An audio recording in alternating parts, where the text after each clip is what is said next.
Have you ever wondered if your home insurance would cover you after a disaster? What if I told you that some California homeowners are learning the hard way that they are on the hook for thousands of dollars because their policies fall short of insurance coverages after the recent wildfires? Today, I'm going to share important lessons from real California families who lost their homes. I'll go over some of the surprise gaps in their insurance coverages and how you can protect yourself. I promise that by the end of this video, you'll have a better understanding of how to check if your home is fully protected. So let me tell you about a family from Paradise, California.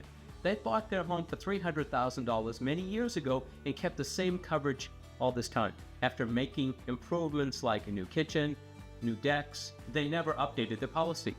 When the house burned down, they were short $90,000 on the rebuilding costs. This happens more often than you think. Every time you add to your home's living space or do major upgrades, you should notify your insurance broker. But there are even bigger problems. Building costs keep going up. Another homeowner had $400,000 of coverage. That may sound like a lot of coverage, but rebuilding their house today costs $580,000 because materials and worker expense have become so much more expensive.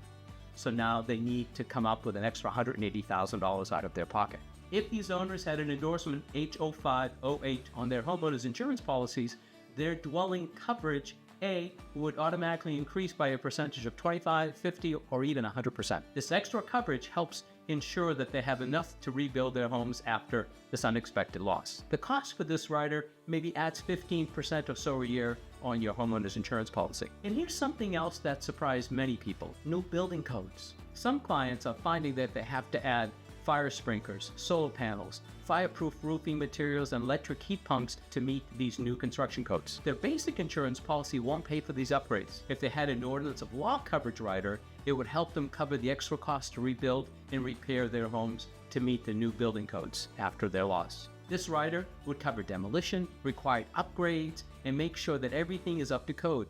Coverages that standard homeowners insurance policy won't cover. The average cost for this rider is about $100 a year in our area.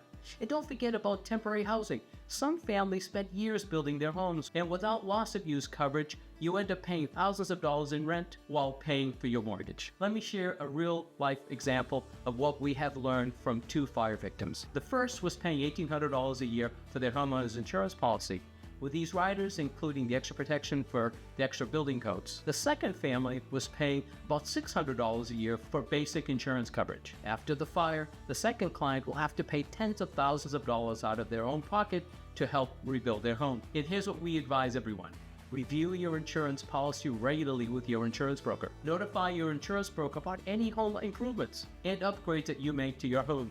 And don't skimp on riders that will help cover the rising building costs and code upgrades, such as an H0508 or Ordinance of Law rider. Make sure you don't have just basic fire coverage, and your policy covers temporary housing coverage, also known as loss of use, by making sure that you have the correct policy for your specific needs. Don't wait until it's too late. You can change your policy at any time, but you can't change your policy after disaster hits. Call or visit us on the web. Our experienced team will do a free insurance review for you. And if you found this video helpful, don't forget to like and subscribe for more insurance tips and advice. Stay informed, stay protected. Thank you for watching.